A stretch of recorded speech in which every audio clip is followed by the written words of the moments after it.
Okay, this story is actually insane.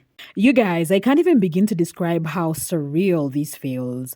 Like watching an entire family collapse in real time and yet no one can look away.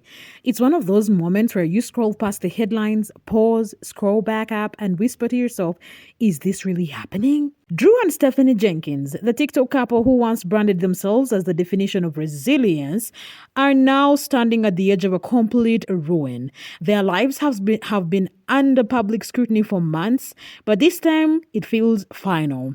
Their home, a motel, their followers turning away, their income crumbling, their relationship hanging by a thread, and their children, the innocent ones caught in the middle of this, are now at the center of a custody storm that's unraveling fast. It is chaotic, it is tragic, and honestly, it is heartbreaking to watch. But to understand how we got here, how two people went from social media parents to cautionary tales, we have to rewind and trace every step that led to this breaking point. Because what's happening right now did not just come out of nowhere. It's been building for years, brick by brick, lie by lie. So let's set the scene. You guys, imagine sitting across from me with a coffee and I'm telling you this story is like a secret that's been burning on my tongue for days. That is how wild it is. Two women, Alita and Desiree, both share a painful, messy history with Drew Jenkins. They did not just wake up one day and decide to start drama. No, they each have a child with Drew, and for years they've been labeled as the bitter ones, the jealous ones, the problems. All because they dared to speak up about what was really happening behind the shiny online curtain. And when I say curtain, I mean it. Meanwhile, Drew and Stephanie, the self-proclaimed resilient Jenkins, built their entire brand on struggle content. You know the type, TRE live streams, motel room confessions, those long captions about perseverance and faith. They turned pain into engagement. They became the couple people felt sorry for, not questioned. Their followers poured out sympathy, donations, DMs of encouragement, all believing they were watching a comeback story. But here's where it gets uncomfortable. As time went on, something started to feel off. You know when you can just see exhaustion in someone's face? The kids looked tired, their smiles did not reach their eyes, the stories kept changing, the money, the donations, the supposed support fans did not seem to be helping anyone but Drew and Stephanie. Kids do not just need love to be happy. Trauma, unfortunately, in this life is inevitable. I try to do everything I can to protect my kids from it. Saying that your kids are happy as long as they're with their mom and their dad, that's traumatic to think about, first of all. And the people around them, especially Drew's exes and his own children, were quietly unraveling while the couple continued to go live like everything was fine. And then, little by little, the illusion cracked. The truth started leaking out, one small detail at a time. The women who had been silenced, mocked, and dismissed started reclaiming their voices. Alita did not just complain, she went to court. She fought for her son's future. Desiree stopped apologizing and started rebuilding her life from scratch. And even Stephanie's own mother, Marcy, finally said enough. She stepped in and began working directly with CPS, trying to save her grandchildren from the chaos their parents had normalized. Every revelation, every live stream, every document shared online chipped away at the image the Jenkins had spent years polishing. You could almost feel the internet collectively exhaling like, finally, we see it now. And now, that perfect facade, the one built on struggle and sympathy, is collapsing right before our eyes. Let us start with Alita. And you guys, let me just say, this woman's story, it's the one that truly shattered the illusion Drew was hiding behind. Imagine sitting here, sipping a coffee with me, and I'm trying to walk you through how everything finally came to light. Because when Alita went live to talk about the court hearing, I literally got chills. She wasn't just venting, she was relieving it. The hearing wasn't face-to-face, it was over the phone. Which, if you've ever been in a tense situation like that, you know how awkward it feels when all you can hear is voices and static. But still, her tone, calm, firm, carried through. This wasn't about pettiness or online drama. This was about accountability, responsibility, and a 12-year-old boy named Anthony who deserves better than endless excuses. So Alita explains how Drew hasn't been paying child support consistently for years. And get this year he's only paid once. That single payment was in June. Every other month, Radio silence. Yet he's out here boasting online about working on Safeway and DoorDash, pretending like he's hustling, like he's doing the best. You can almost hear the judge sigh through the phone, asking the obvious questions. Why aren't you paying? And Drew's response, oh my gosh, it was as predictable as it was infuriating. I did not have enough money. On the meth ain't methin'. He also tried to say for the June payment, he also tried to say, well, I have to gather up that money. Well, if you have, if you have to gather up that money, didn't you just kind of snitch on yourself saying that you were paying for recreational, et cetera, yeah. I kind of got out a little bit. So the judge had to reel me back in, but she understood where I was coming from. I told the judge as well, like, Anthony. And I remember thinking, oh, really? Just weeks before this, he went live and outed himself. He literally told the internet he spends $8 a day on MJ. Like it was normal. He even laughed about it, telling his viewers to do the math. $8 a day, 30 days a month, $240. Gone. Up in smoke. So imagine Alita in court holding that receipt, not just metaphorically, but literally a video clip of Drew saying it himself. She plays it for the judge, and you can almost feel the shift in the room. Even through a phone line, Drew's whole I am broke act, gone. Exposed by his own words. He wasn't struggling financially, he was just choosing to prioritize his habits over his responsibilities. Alita then tells the judge about Anthony, her boy with the biggest heart. She explains how he dreams of playing baseball in college, of starting business. The money she's fighting for isn't just about revenge or control. It's about giving her son the chance to become the man he's trying to be. Every dollar she gets goes directly into his account. It's about his future, not hers. The judge listens, really listens, and finally there's a movement. Pursuing wanting to play baseball and make this a college thing. Like Anthony has already decided he wants to go to college for baseball and basketball. He's already decided what degree he wants to go for himself. He wants to be a business person, so he wants to go for his business degree. Good for him. So yes, the upper hand. So when I told the judge, like, this money goes straight to his account. I don't touch it. When I get it, it goes straight into his account. I'm building my son's account. It's his money. Starting November 1st, Drew's payments will increase. The judge also reminds him about the $200 plus he still owes and warns him, if you miss another one, you're showing up in person. No more hiding behind the phone. And here's the thing that got me. Alita said throughout the hearing, Drew kept pretending to be distracted, acting like he couldn't hear, saying his son was interrupting. You know that fake confusion people pull when they're cornered? Yeah, that. Like, this money goes straight to his account. I don't touch it. When I get it, it goes straight into his account. I'm building my son's account. It's his money, and that's where it goes. She understood exactly where I'm coming from. So he has to start paying that large amount by starting November 1st and so on. And he still owes for June. So he owes still about, at this point, 200 and something. And mind you, I'm not like logging it like you are, but I feel like he's paid you 3 times. Has it been more than 3 times? I feel like it's been 3 times. It's supposed to be, yeah. Well, he's. No, I'm saying what he's actually done. Technically, he's only done it twice. But he paid today, so I guess today would be considered 3 times. Wow, then I really nailed it. But wow. He had done it twice. Yep. I mean, but it's been like, first of all, it's been like 13 years, but. Yeah. It's only been 11 fucking days and shit. Yeah. And then his next court date is 12/15. All we need is $7 for real. But the judge saw right through it. It did not work. By the end of that call, the message was clear. No more excuses. Alita finally got the justice she's been chasing for nearly a decade. And as she told the story, you could feel the mix of relief and exhaustion in her voice. Like this was the first breath of air after years of being underwater. For the first time, it finally feels like justice is being served. This is where things start getting insane. With Drew now facing garnished wages, his entire financial reality is about to change. And the ripple effects go far beyond that courtroom. Because while this was unfolding, another major turning point was happening. One that would shake the public perception of the Jenkins even more. During the same live stream where Alita shared her win, she and her fellow panelists, including Monty's mama, encouraged viewers to support another mother in this tangled web, Desiree. Desiree had launched a GoFundMe to help her cover her legal expenses so she could fight for custody for her son, Deshaun.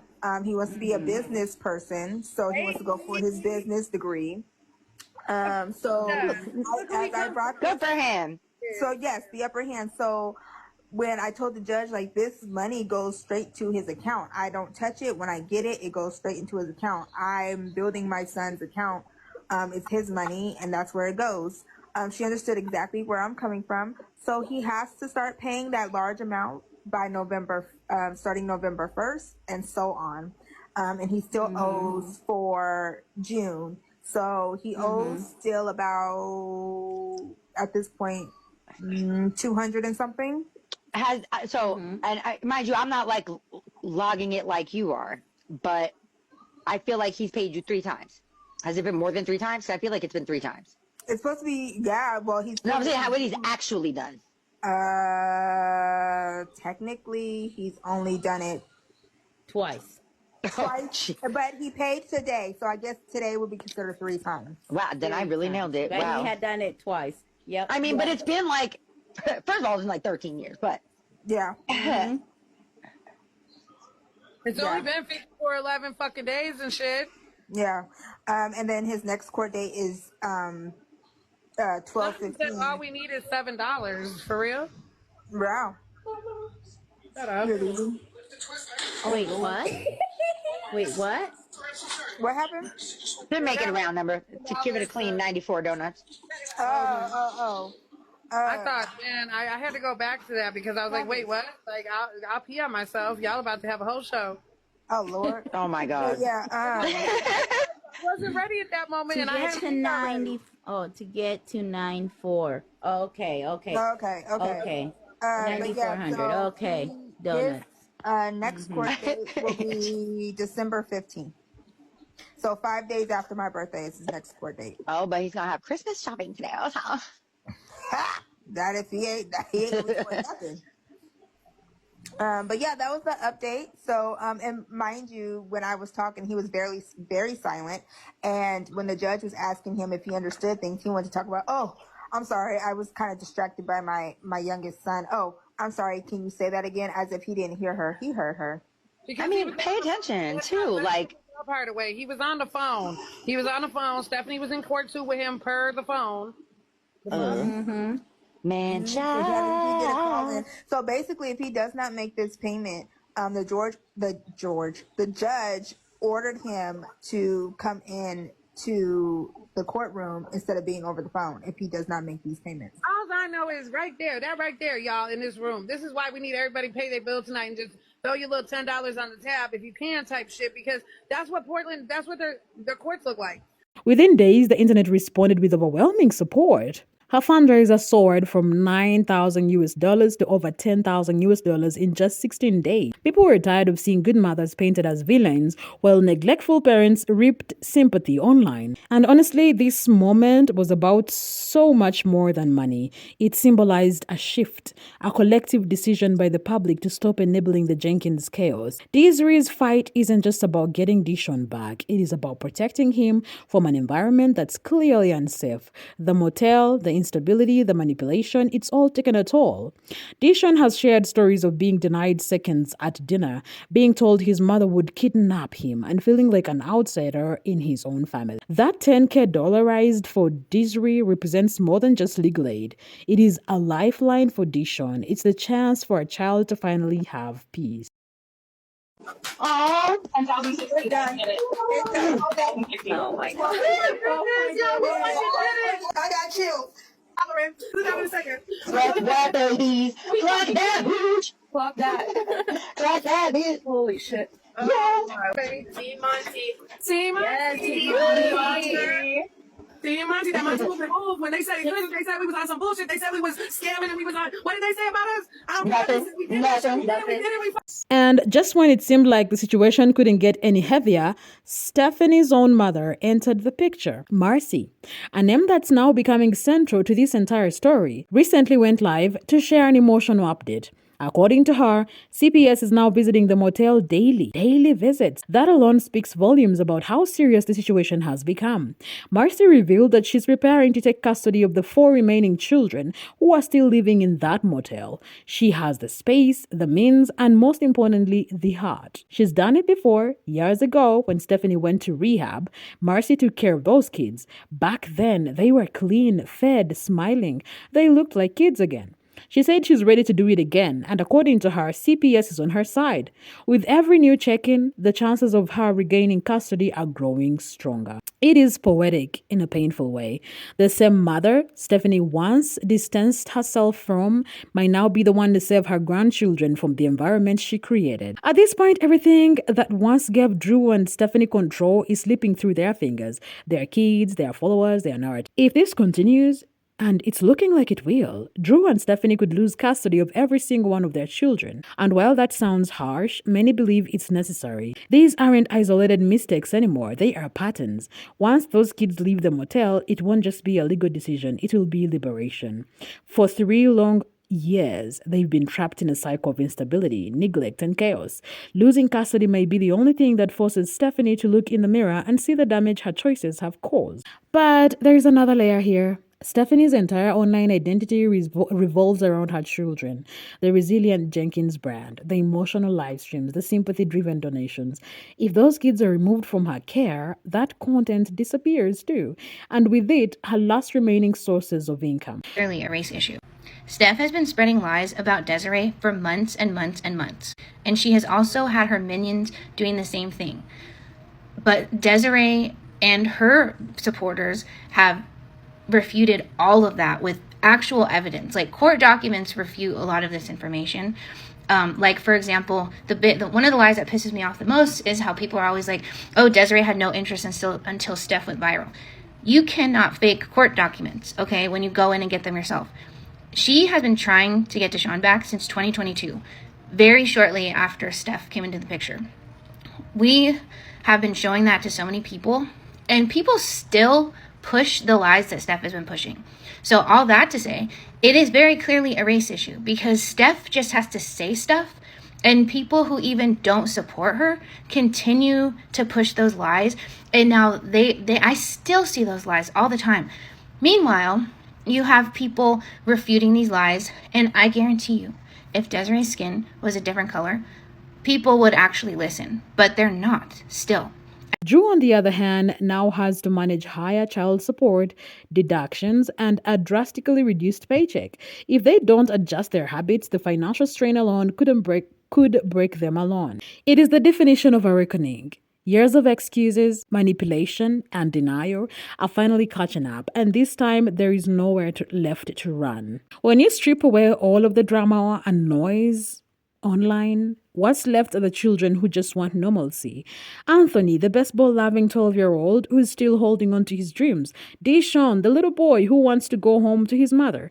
And the 4 youngest growing up in a motel room instead of a playground, surrounded by live stream lights instead of bedtime stories. It is easy to forget that behind every viral clip are real lives, real emotions, and real scars. These kids do not ask for fame or views or internet debates.